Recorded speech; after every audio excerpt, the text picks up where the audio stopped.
আপনাকে বলছি, হ্যাঁ আপনাকেই বলছি, একবার কল্পনা করুন 1971 সালে বাংলাদেশ স্বাধীন হলো না, পূর্ব পাকিস্তান এখনো পাকিস্তানের অংশ হয়ে আছে। তাহলে আজ উত্তর পূর্ব ভারতের নিরাপত্তা পরিস্থিতি কেমন হতো? বিচ্ছিন্নতাবাদী আন্দোলন কি আরো দীর্ঘস্থায়ী হতো না? শিলিগুড়ি করিডোর কি ভারতের সবচেয়ে বড় কৌশলগত দুর্বলতা হয়ে থাকতো না? আর সবচেয়ে বড় প্রশ্ন, ভারতের দীর্ঘমেয়াদী ভূ রাজনৈতিক নিরাপত্তা বিচারে বাংলাদেশের জন্ম কতটা গুরুত্বপূর্ণ ছিল? সবাইকে নমস্কার, welcome to my channel History IQ. আজকের ভিডিওতে আমরা কোনো আবেগ নয়, বরং ইতিহাস, ভূ রাজনীতি এবং সামরিক বাস্তবতার আলোকে এই প্রশ্নগুলি খুঁজে দেখব। তবে শুরুতেই একটি বিষয় পরিষ্কার করে বলা জরুরি, এটি একটি বিকল্প ভিত্তিক ইতিহাস ভিত্তিক বিশ্লেষণ। অর্থাৎ আমরা এমন একটি সম্ভাব্য পরিস্থিতি নিয়ে আলোচনা করছি যা বাস্তবে ঘটেনি, তাই এখানে যে সিদ্ধান্তগুলি তুলে ধরা হবে সেগুলি সম্ভাব্য বিশ্লেষণ, নিশ্চিত ইতিহাস নয়। উত্তর পূর্বের বিচ্ছিন্নতাবাদী আন্দোলনের বাস্তব চিত্র বিশ্লেষণ করার প্রয়োজন।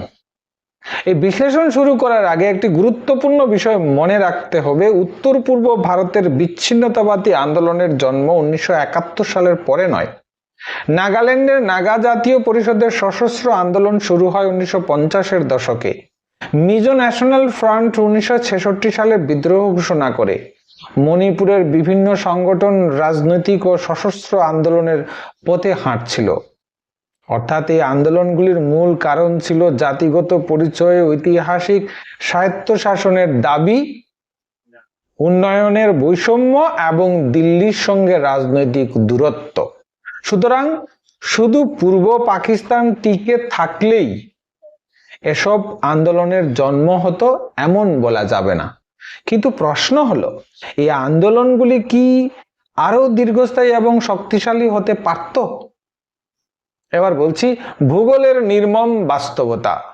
যে কোনো বিদ্রোহী আন্দোলনের জন্য নিরাপদ আশ্রয়, প্রশিক্ষণ এবং অস্ত্র সরবরাহ অত্যন্ত গুরুত্বপূর্ণ।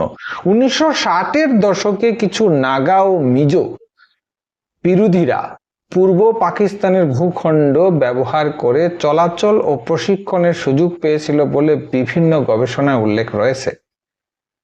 পাকিস্তানের জন্য এটি ছিল ভারতের উপর কৌশলগত চাপ সৃষ্টি করার একটি সম্ভাব্য উপায়। যদি পূর্ব পাকিস্তান টিকে থাকতো তাহলে এই ভৌগোলিক সুবিধা পাকিস্তানের হাতেই থেকে যেত। চট্টগ্রামের পার্বত্য অঞ্চল, সিলেট সীমান্ত এবং অন্যান্য দুর্গম পাহাড়ি বিদ্রোহী গোষ্ঠীগুলির জন্য সম্ভাব্য আশ্রয়স্থল হিসাবে ব্যবহার হতে পারত। অবশ্য এটিও মনে রাখতে হবে, বিদ্রোহী গোষ্ঠীর শক্তি কেবল বাইরের সহায়তার উপর নির্ভর করে না। স্থানীয় জনসমর্থন, সংগঠনের সক্ষমতা এবং রাষ্ট্রীয় নীতি সমান গুরুত্বপূর্ণ। এবার আসছি পাকিস্তানের রাষ্ট্রনীতি বনাম বাংলাদেশের রাষ্ট্রনীতি। এখানে একটি মৌলিক পার্থক্য রয়েছে। পাকিস্তান রাষ্ট্রের নিরাপত্তা নীতিতে ভারতের সঙ্গে প্রতিদ্বন্দ্বিতা একটি কেন্দ্রীয় বিষয় ছিল। ফলে ভারতের বিভিন্ন সীমান্তাঞ্চলে অস্থিরতা সৃষ্টি করা তাদের কৌশলগত স্বার্থের অংশ হতে পারত। অন্যদিকে বাংলাদেশের জন্ম হয়েছিল একটি স্বতন্ত্র ভাষাভিত্তিক জাতীয়তাবাদের ভিত্তিতে এবং স্বাধীনতার সময় ভারতের প্রত্যক্ষ সহায়তায়। তাই বাংলাদেশের নীতি সবসময় ভারতের পক্ষে ছিল এমন বলা যাবে না। কিন্তু পাকিস্তানের মতো স্থায়ী রাষ্ট্রীয় প্রতিদ্বন্দ্বিতাও তৈরি হয়নি। দুই দেশের সম্পর্কের মধ্যে আমরা ফাটল দেখেছি, সময়ে সময়ে টানাপোড়েন এসছে, আবার সহযোগিতাও বেড়েছে। এই পার্থক্যই উত্তর পূর্ব ভারতের নিরাপত্তার পরিবেশে বড় পরিবর্তন এনে দেয়। আর 1962 সালের যুদ্ধের পর ভারত চীন সম্পর্ক অত্যন্ত উত্তেজনাপূর্ণ হয়ে ওঠে। একই সময়ে পাকিস্তান ও চীনের সম্পর্ক দ্রুত ঘনিষ্ঠ হতে থাকে। যদি পূর্ব পাকিস্তান টিকে থাকতো তাহলে পাকিস্তানের পূর্বাঞ্চল চীন পাকিস্তান কৌশলগত সমীকরণের একটি অতিরিক্ত সুবিধা হতে পারত। এতে উত্তর পূর্ব ভারতের নিরাপত্তা পরিস্থিতি আরো জটিল হওয়ার সম্ভাবনা ছিল। যদিও এটি একটি সম্ভাব্য বিশ্লেষণ, নিশ্চিত ঐতিহাসিক সিদ্ধান্ত নয়। শিলিগুড়ি করিডোর ভারতের সবচেয়ে স্পর্শকাতর সংযোগ। ভারতের উত্তর পূর্বাঞ্চলের সঙ্গে মূল ভূখণ্ডের সংযোগ মূলত পশ্চিমবঙ্গের শিলিগুড়ি করিডোর দিয়ে। এই করিডোর অত্যন্ত সংকীর্ণ এবং কৌশলগতভাবে সংবেদনশীল। যদি পূর্ব পাকিস্তান টিকে থাকতো তাহলে উত্তর পূর্ব ভারতের জন্য বিকল্প আঞ্চলিক যোগাযোগের সুযোগ অনেক সীমিত থাকতো। বাংলাদেশ স্বাধীন হওয়ার পর ধীরে ধীরে সড়ক, রেল, নৌপথ এবং ট্রানজিট সহযোগিতার নতুন সম্ভাবনা তৈরি হয়েছে। এই সুযোগগুলি না থাকলে উত্তর পূর্ব ভারতের অর্থনীতি ও সামরিক রসদ পরিবহন উভয়ই আরো ব্যয়বহুল ও জটিল হতে পারত। এবার আসছি অর্থনৈতিক উন্নয়নের উপর সম্ভাব্য প্রভাব। নিরাপত্তা ও উন্নয়নের মধ্যে ঘনিষ্ঠ সম্পর্ক রয়েছে। যদি কোনো অঞ্চলে দীর্ঘদিন সীমান্ত উত্তেজনা থাকে তাহলে শিল্প, বিনিয়োগ, পর্যটন এবং অবকাঠামো উন্নয়ন ক্ষতিগ্রস্ত হয়। পূর্ব পাকিস্তান টিকে থাকলে উত্তর পূর্ব ভারতের নিরাপত্তা ব্যয় বাড়তে পারত এবং উন্নয়নের গতি তুলনামূলকভাবে ধীর হতে পারত, যেটা আমরা কাশ্মীরের উদাহরণ থেকে কিংবা জম্মুর উদাহরণ থেকে অথবা লাদাখের উদাহরণ থেকে আমরা জানতে পারি। তবে এটাও সত্য, উন্নয়নের প্রশ্নে শুধু সীমান্ত নয়, কেন্দ্র, রাজ্যের নীতি, প্রশাসনিক দক্ষতা এবং স্থানীয় রাজনৈতিক পরিস্থিতি গুরুত্বপূর্ণ হিসাবে ভূমিকা পালন করে থাকে। ভারতের কৌশলগত অবস্থান। 1971 সালের পর ভারতের সবচেয়ে বড় কৌশলগত সুবিধাগুলির একটি ছিল পূর্ব সীমান্তে পাকিস্তানের সামরিক উপস্থিতির অবসান। ভারতকে আরো একই সঙ্গে পশ্চিম ও পূর্বে পাকিস্তানের বিরুদ্ধে পূর্ণমাত্রার যুদ্ধের প্রস্তুতি রাখতে হয়নি। এটি ভারতের সামরিক পরিকল্পনাকে অনেক সহজ করে।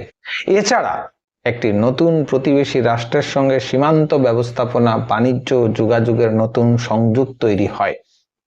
অবশ্য সব সমস্যার সঙ্গে সঙ্গে শেষ হয়ে যায়নি। পরবর্তী কয়েক দশকে বিভিন্ন সময়ে বাংলাদেশের ভূখণ্ডে উত্তর পূর্ব ভারতের কিছু বিদ্রোহী গোষ্ঠীর উপস্থিতির অভিযোগ উঠেছে, কিন্তু দুই দেশের পারস্পরিক সহযোগিতার মাধ্যমে এই পরিস্থিতি অনেকটাই পরিবর্তন হয়েছে। তাহলে কি বাংলাদেশের জন্ম ভারতের জন্য কৌশলগত সুবিধা ছিল? অনেক ইতিহাসবিদ এবং কৌশলগত বিশ্লেষকদের মতে বাংলাদেশের জন্ম ভারতের দীর্ঘমেয়াদী নিরাপত্তার জন্য গুরুত্বপূর্ণ ইতিবাচক একটি পরিবর্তন এনে দেয়। এর কারণগুলি হলো, প্রথমত ভারতের পূর্ব সীমান্তে পাকিস্তানের সামরিক উপস্থিতি শেষ হয়। দ্বিতীয়ত দ্বিমুখী যুদ্ধের কৌশলগত চাপ কমে। তৃতীয়ত উত্তর পূর্ব ভারতের সঙ্গে যোগাযোগ ও বাণিজ্যের নতুন সম্ভাবনা তৈরি হয়।